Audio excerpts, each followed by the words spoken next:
po muna tayo umupo. Isang magandang umaga po sa ating lahat. On behalf of the City Government of Manila at ng Hospital ng Maynila, isang mainit na pagbati ang aming ipinaabot sa bawat isang naririto ngayon upang maging bahagi ng isa na namang napakahalagang okasyon na ito, ang inauguration ng Hospital ng Maynila Medical Center Hemodialysis Center.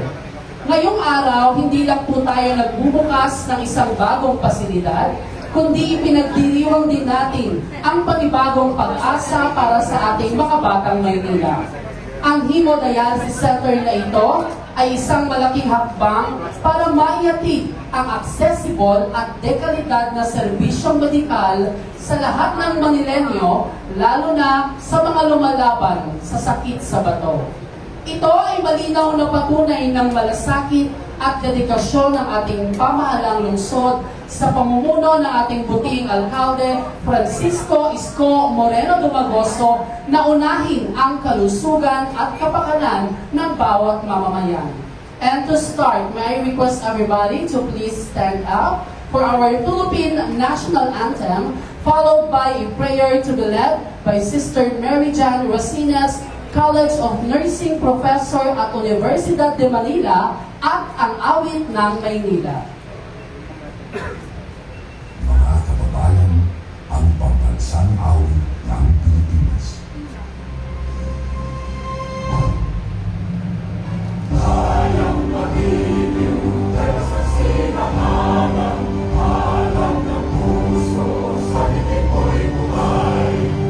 Lupang iligang, kuya ka ng mag-ibig, sa manlulubing, kita pasisigil sa nagatang tulog sa siway at sa langit ng wagaw, na hinatang tulakaw sa pagkayang minamahal, ng isang ng patawad ko'y tagumpay na nag-iingin, ang ilubin at karagya, kailan pang ay matitinig, lumalang araw ng walang ipagsimula, buhay langit sa piling mo. Ang ligaya ng kantay makakit, ang mamatay ng dahil sa'yo.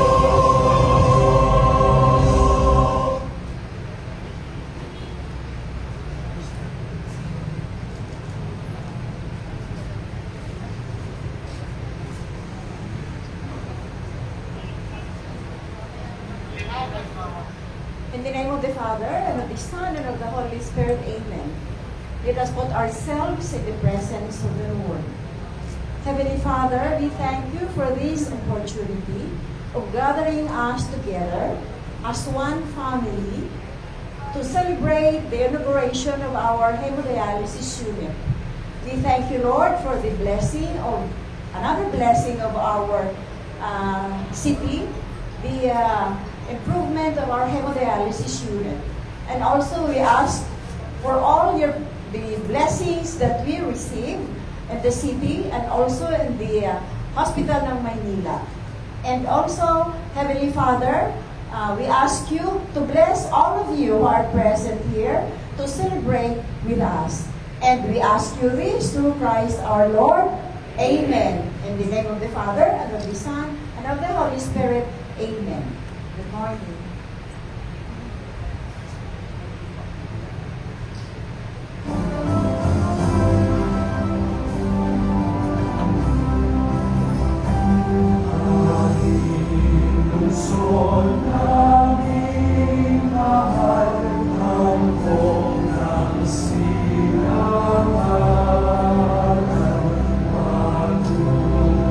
Sa kapunan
Maaari na po tayong umupo.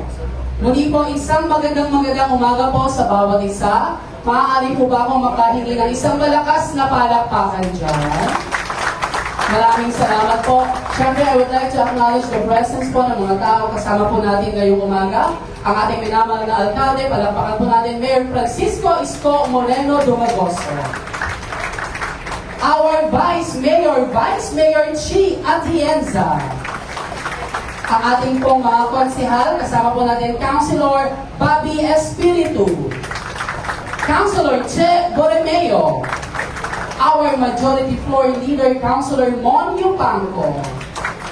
Kasama rin po natin our Director of the Hospital ng Maynila Medical Center and our OIC ng Manila Health Department, Dr. Grace H. Padilla. Kasama rin po natin ang iba po nating mga hospital directors. Also, we have our Physician-in-Chief ng ating Hemodialysis Center, Dr. Alsun Cabarles. Kasama rin po natin our MDRRMO Director, Arnel Angeles. Our City Engineer, Armando Andres. Our City Electrician, Engineer Randy Sada. Kasama rin po natin our City Administrator, Attorney Eduardo Wardy Quintos IV.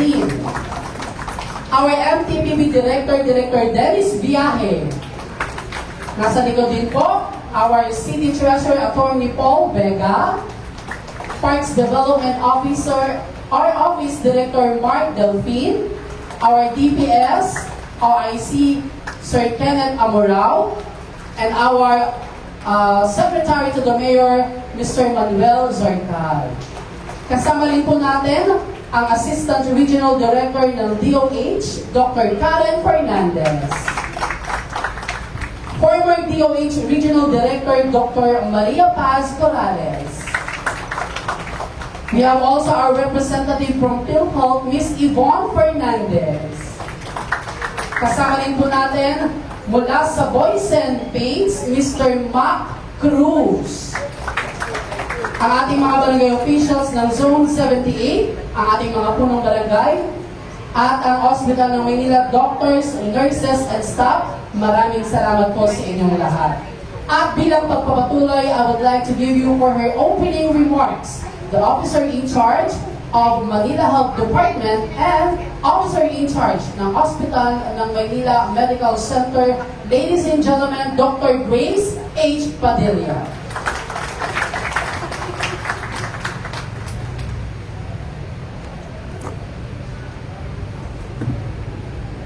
Thank you. Sa ating kagalang-galang na Mayor Francisco Isko Moreno Dumagoso, sir. Ang ating kagalang-galang na Vice Mayor Angela Leichi Ilagan Atienza. Sa ating mga kagalang-galang na councilors, Councilor Bobby Espiritu, Councilor Che Borromeo, Councilor Monyo Pangco, ang ating Majority Floor Leader, ang aking mga kasamahan sa DOH, si Assistant Director, Regional Director, Dr. Karen Fernandez, ma'am, and of course, our consultant ng City of Manila, Dr. Paz Corrales, ang aking mga kasamahan na Director ng Hospital, ang aking mga department heads na kasamahan sa City of Manila, si Ma'am Michelle Tagakay, ang ating pinakamamahal na PhilHealth, Ma'am Yvonne Fernandez, and mga kasamahan niyo po. And of course, ang walang kupas at hardworking staff ng ating hemodialysis headed by Dr. Cabarles. Ang mga staff po ng Hospital ng Maynila, ladies and gentlemen, guests, magandang mainit na umaga po sa inyong lahat. It is my honor to welcome you all to another inauguration of Hospital ng Maynila during the term of our beloved Mayor, the Hospital ng Maynila Medical Center, Hemodialysis Center. And again, this event marks another important step in our continuing mission to provide quality, and accessible health for every Manileños. The establishment of this center is a testament to our city's commitment na ang Maynila, una ang kapakanan ng mga tao. We are very grateful to our city mayor, the vice mayor, and other officials who extended their support to make this vision a reality. Medyo matagal nga po siyang nandiyadyaan, subalit hinintay po tayo talaga na sana ay mabuksan siya. So today, it marks the opening of our hemodialysis center. 12 units po yan. PhilHealth, thank you po. Baka naman. Opo. Mabilis po ang ating reimbursement on this. And with this facility, we bring not only medical services closer to the people, but also we give them hope na meron pala, lalo na ang mga dialysis patient natin. Wala na po kaming ma-extend na medical treatment sa kanila, but we are giving hope na another day will come to them. And relief to their families facing health challenges. Napakamahal po magpa-dialysis. Ang isang session po ay umaabot ng mga 4,000. 3 times a week po ang So kukumputin po natin. Napakabigat po niyan para sa isang pamilyang Manileño. It is our hope that with this hemodialysis center, we can ease the burden of our patients and bring them renewed hope for better health and quality of life. We are also like to extend our heartfelt thanks to our doctors, nurses, dialysis staff na hindi pa po talaga natutulog kasi kaka-prepare po nitong ating dialysis center, and hospital staff who support and the hard work made this project possible. Together, let us continue to work hard, to work hand in hand in building a healthier Manila. So magandang umaga po sa inyong lahat at welcome po kayo sa Ospital ng Maynila. Maraming salamat po, Dr. Grace H. Padilla. Palakpakan naman po natin si Dr. At sa pagkakataon pong ito, upang ibigay ang kanyang mga mensahe at upang ipakilala ang ating pangunahing tagapagsalita, ibibigay ko po sa inyo our Vice Mayor, palakpakan po natin, Vice Mayor Angela Lay G. Atienza. Magandang umaga. Naririnig niyo ako? Bago po ang lahat, gusto ko muna bumati sa ating mga kasama ngayon, ang ating napakasipag na alkalde na si Yorme Isko Moreno Dumagoso. Palakpakan po natin siya. Napakasipag dahil kanina pa po siya nandito. Si Dr. Grace Padilla, ang mga city councilors headed by our majority floor leader, Consel Monyo Pangco, the barangay chairmen that are here, headed by Direk Erica Platon, ang mga department heads, si Dr. Corrales, Dr. Fernandez, Dr. Cabarles, and Miss Yvonne Fernandez. Alam niyo po, sandali lang hindi ko parang tinayos. Hawakan ko na lang. Okay then.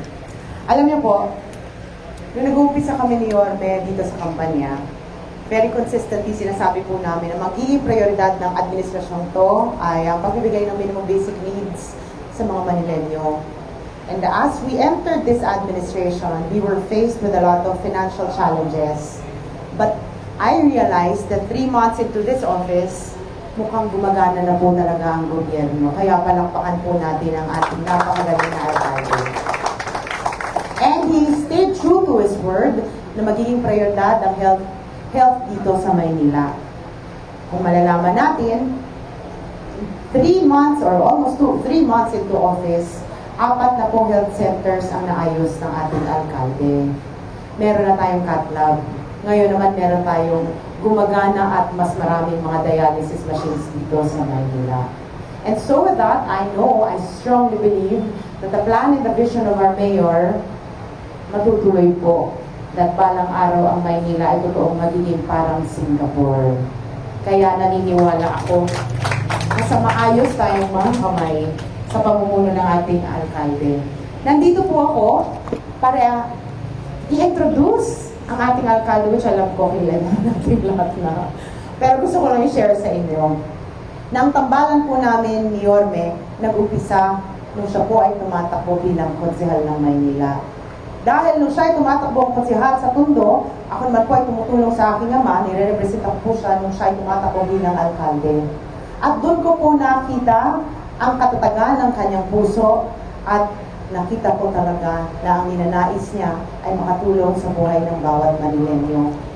Mayabang tayo dahil ang ating alkalde, although naging napakagaling na vice-alkalde, naging napakagaling na alkalde na siyang tumulong sa atin noong mga panahon ng may pandemya, ay nagtrabaho rin sa national government bilang undersecretary ng DSWD, chairman ng National Railways Corporation, at nakapagtapos o nakapag-aral sa Harvard. Kaya masasabi ko na lahat po ng mga challenges na iniinda natin at iindahin pa natin, kakayanin natin dahil magaling ang ating alkalde. Kaya without further ado, I'd like to give this mic to the best mayor Manila has ever had, our beloved Mayor Isko Moreno Dumaguez. Thank you. Thank you. Maupo po kayo. Magandang umaga sa inyong lahat, lalo na sa ating mga kapwa-kawani sa paglilingkod sa bayan na pinamumunuan ng ating Manila Health Director ng siyudad ng Maynila, Dr. Grace Padilla, at 10 ng kanyang mga kasama sa MHD at lahat ng hospital. At special mention lang ang ating doktor, si Dr. Cabarles ay unang tinanong ko sa kanya kanina.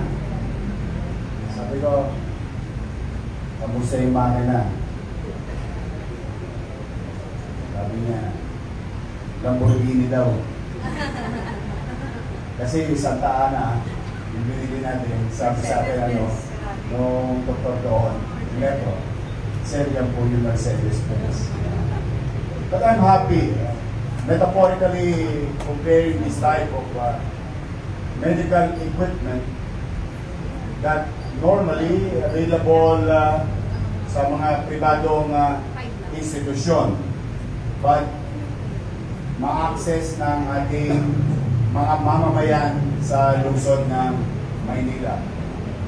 And I'm very proud of our doctors and nurses and take this opportunity to thank all those doctors and nurses, medical frontliners, NDRRMO, first responder, our partner, national organization, Red Cross, doing extra service noong September 21. Marami naging pasyente, ang ating mga pinadalang public servant sa kasagsagan ng alimpuyo ng taong bayan sa nangyayari sa ating bansa. I'm proud of you. Thank you for making and creating extra mile of delivering public service through healthcare at the time na kailangan tayo ng mga bumibisita sa lungsod ng Maynila. Dr. Paz Corrales na nakasama natin ang kasagsagan ng pandemya from DOH, our partner now in the city of Manila. Dr. Karen Fernandez, ang ating ARD sa DOH. Hindi lang o DOH ang nadadala sa Maynila ngayon, pati ang PhilHealth. PhilHealth, opisina na yata nila ang Maynila.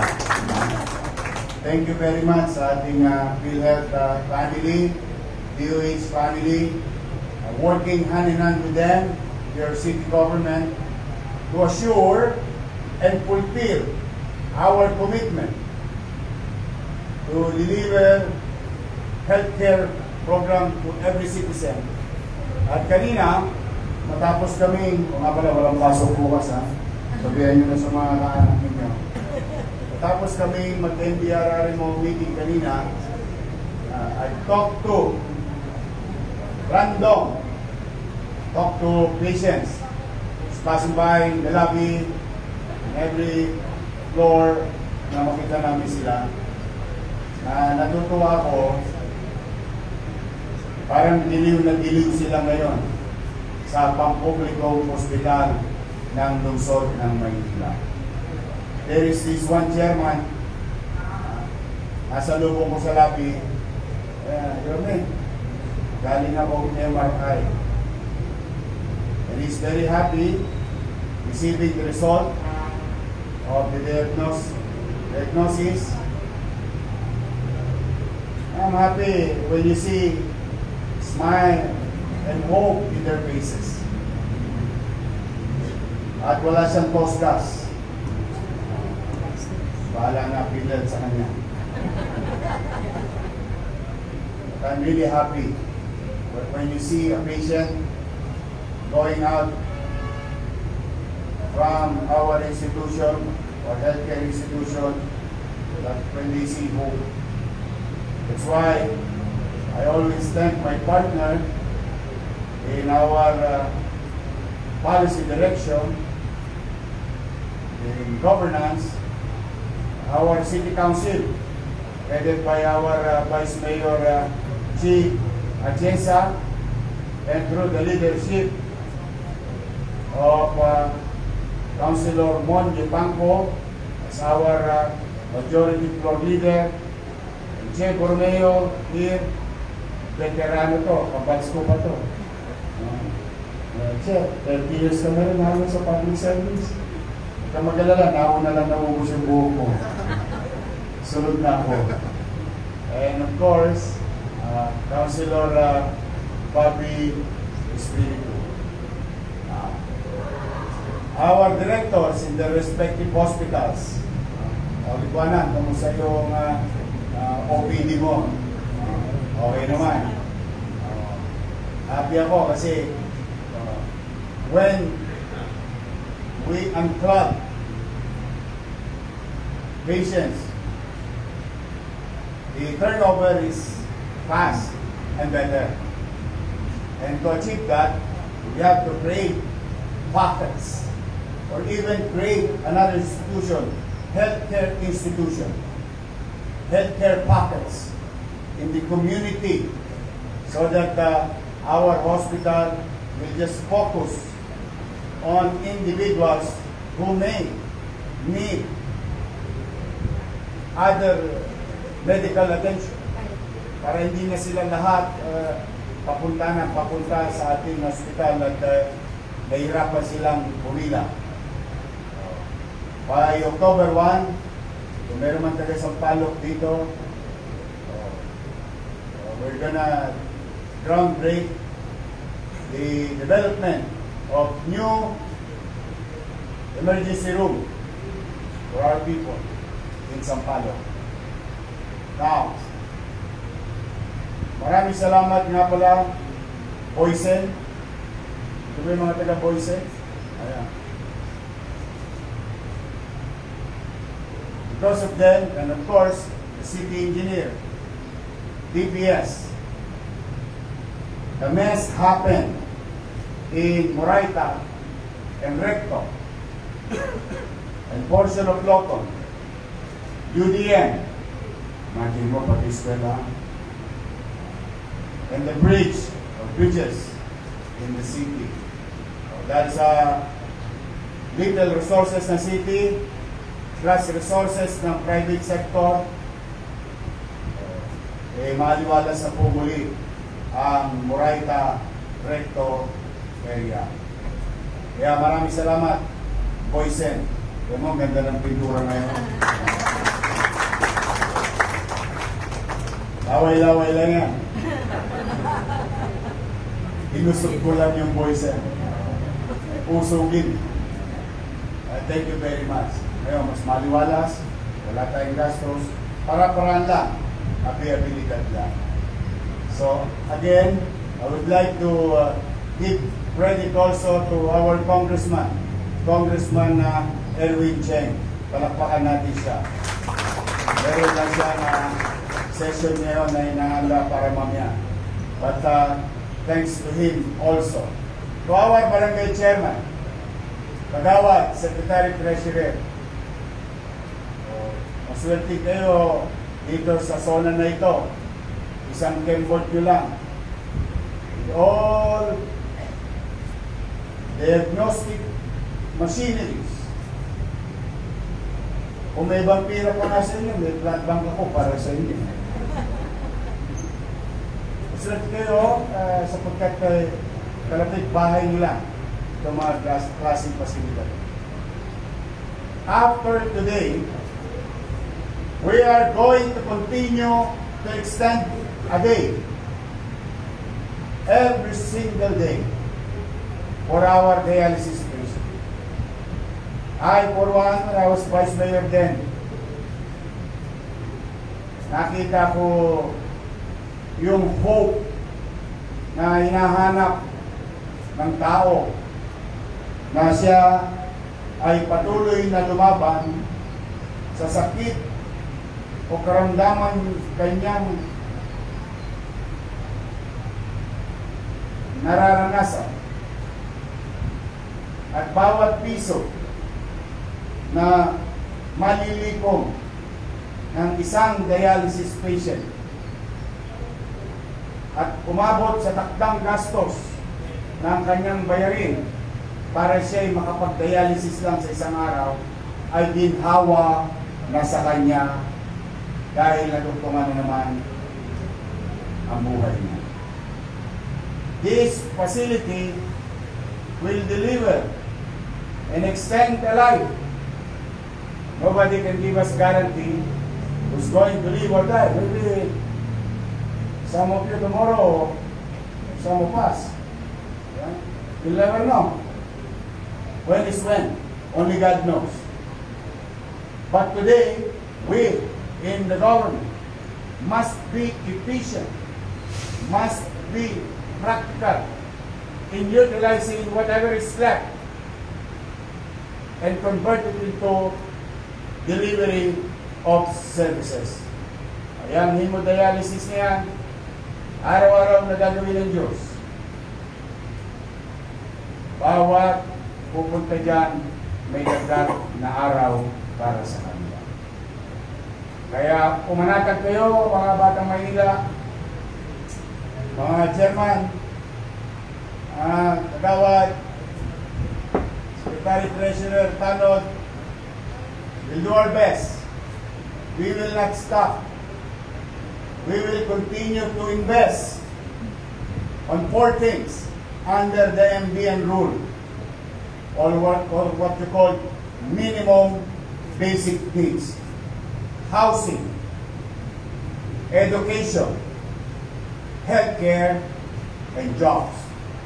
These 4 pillars of basic needs can and may uplift or mapataas ang antas ng pamumuhay ng mga taga-lungsod ng Maynila. We will. Ever said, sabi ko sa inyo, lahat ng bingko, pipigay ko. Pagamat hirap tayo, pero sige lang. We in the government should not be saving. We should be spending. Because it is not our money. Kaya ako nalulungkot pag nakaririnig ako, Sir, may savings kami. And yet, you see your people, nakikita mo ang tao nagdarahok, hirap. And that is not service.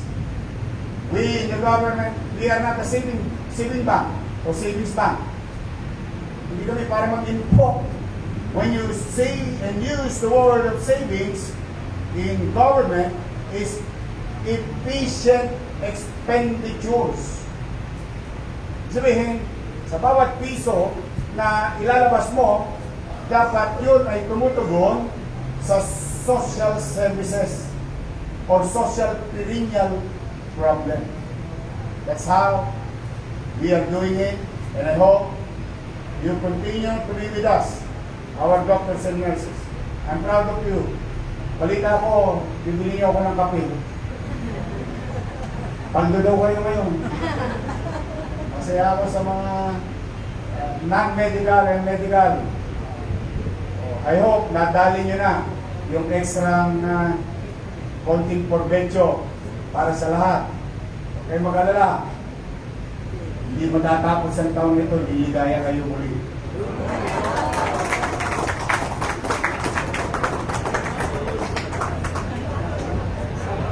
Bakagat, gusto na lang sa hospital. I'm happy for you. At least, I can honestly say, may masasalubong akong driver ng ambulansya na hindi lang 300 pesos ang na-share niya. Yes, it's true. But then again, this is extra. It has to be shared properly. That's how it is. Ang isang makina ay mga may bahagi parte. At maaaring iba ay tornilyo lamang. Pero ang makina, kapag hindi maayos ang tornilyo, hindi rin tatakbo ng maayos ito at baka makadisgrasya. So what I'm saying is that every single one of you, whether you're professionals, whether you're in the comfort room, in the lobby, you are important. You have value. Your existence has great value to the institution, to the organization. Without you, we may not function properly. That is the statement of this act by your city government. Lahat mahalaga, lahat may visa, lahat may importansya. So, muli, sa ating mga nasa likod na nagpagal, hirap, pagod, ma-qualify sa DOH, ma-qualify sa PhilHealth, itong operation, maging operational na, yung ating hemodialysis, ay maraming salamat sa inyo. Palakpakan natin sila. And then, sa mga nanay-tatay kong nanonood, itong sakit sa bato, talaga sakit ng lipunan. Bato, masama. Bato, sa katawan, masama. Talaga yung bato na yun, walang dudulog na maganda eh. Oh. But rest assured, itong sakit na ito ay may pasilidad para sa inyo. Dito po, maraming naging milyonaryo sa sakit na ito. Kasi dati silang bilyonaryo. Lalo pa ang mahirap. I'm telling you, I've seen patients 9 years as vice mayor falling in line in my office once a month, twice a month. And I tried to find ways to augment at the time 1,600 pesos just to have one session. And I've seen their colors. And some of them were given plaque of appreciation. Romadwi, binigyan ng marmol.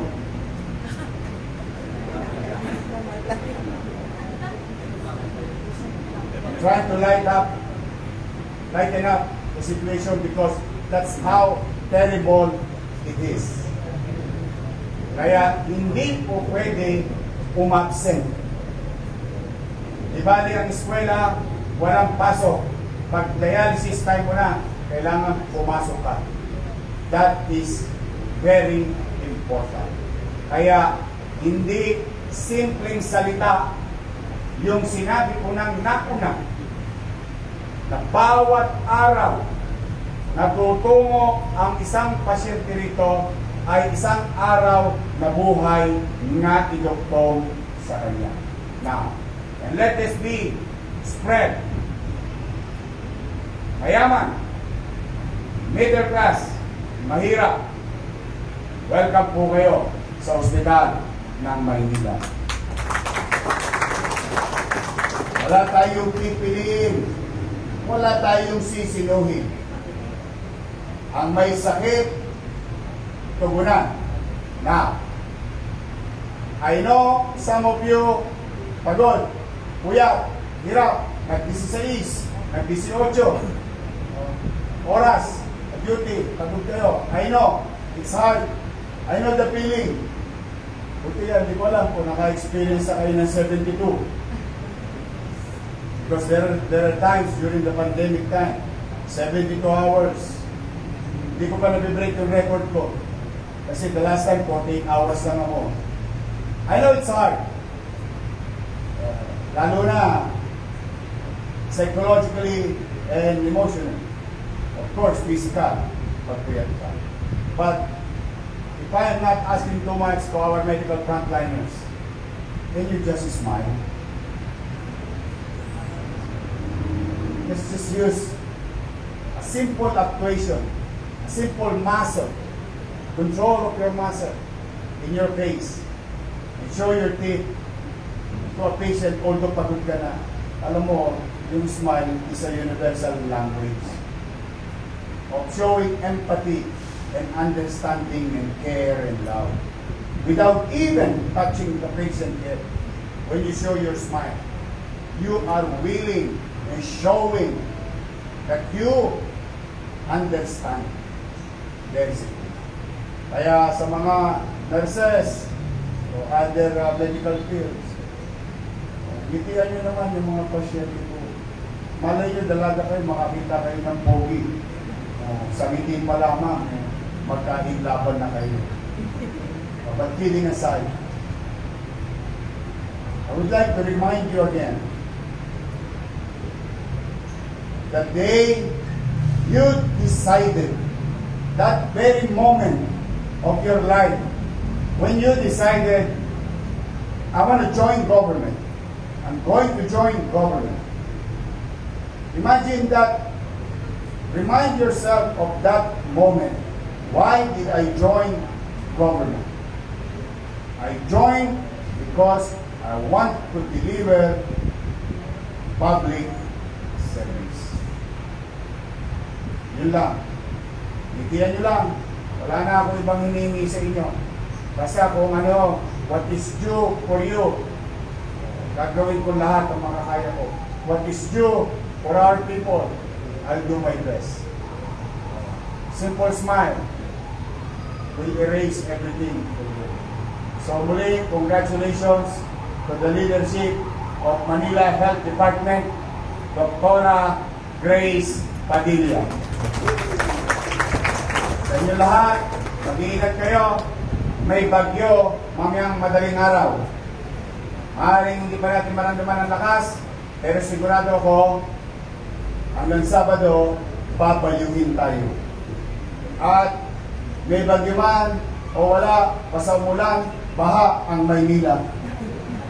Kaya buti nang tanggapin natin ang ganitong katotohanan.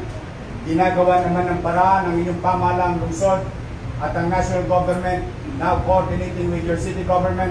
But for the meantime, we have to do our job, especially sa ganitong darating na posibleng sakuna sa ating lungsod. Mga barangay chairman, mga kagawad, wala munang tulugan ha.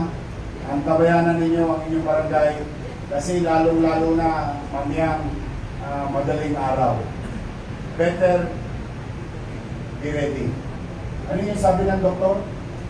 Ang ounce An apple a day. Oh, an ounce of donations worth. Ayun, yun. Bago na pala. Doktor na nagsabi, maigi ng maagap, handa, sa aberya. Pag hindi dumating ang aberya, salamat sa Diyos. Pag dumating ang aberya, we'll do our best together. Yan ang araw, pagpalain nawa kayo ng pong kayo pa. Maraming salamat po. Manila! God first. Thank you. Maraming salamat. Bumuli pa lang pangalan natin ang ating minamahal na alkalde, Mayor Francisco Isko Moreno Dumagoso. Sabay-sabay po natin saksihan ang ribbon cutting.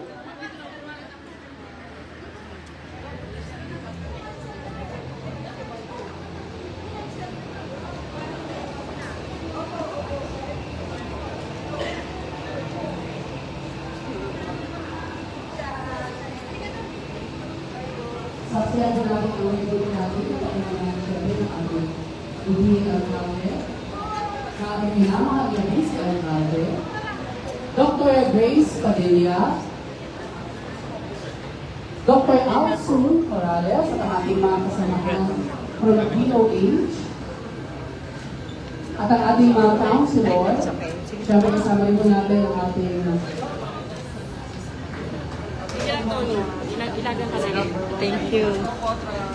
at ang ating mga counselors at ang ating mga hospital director.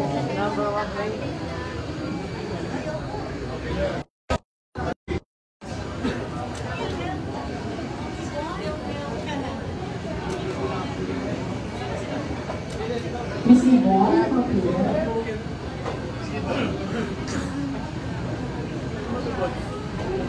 Ito na po, pakinggan ko sa mga.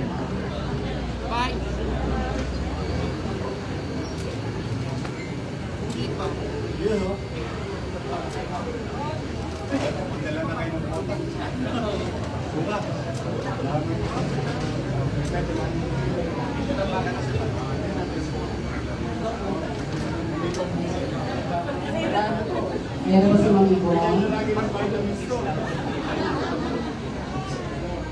Hanggang Sige po, sabay-sabay po tayo. Samahan niyo po ako magbilang. 5, 4, 3, 2, 1.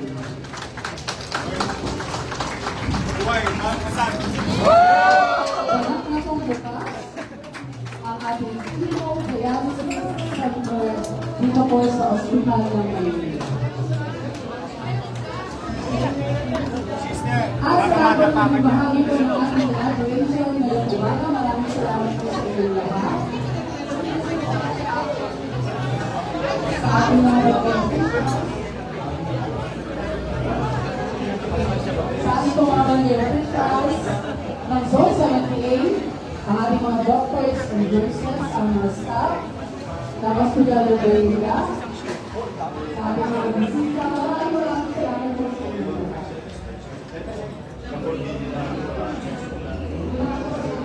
Ay, sorry.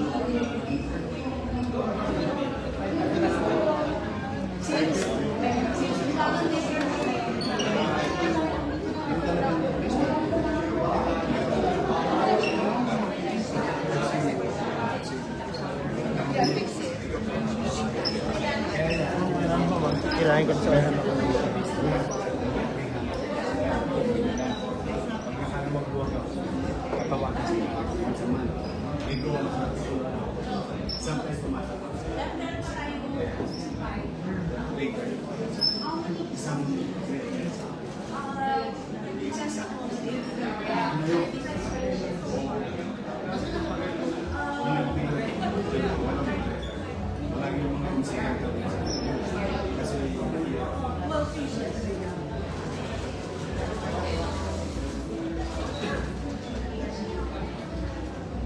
Mas modelo pa ito sa Drone yun eh. Pero digital yun. Dito ay ano eh. Send ko to.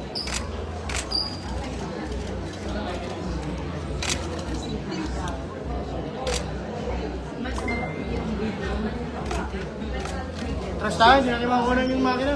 Dikit kayo. Basta.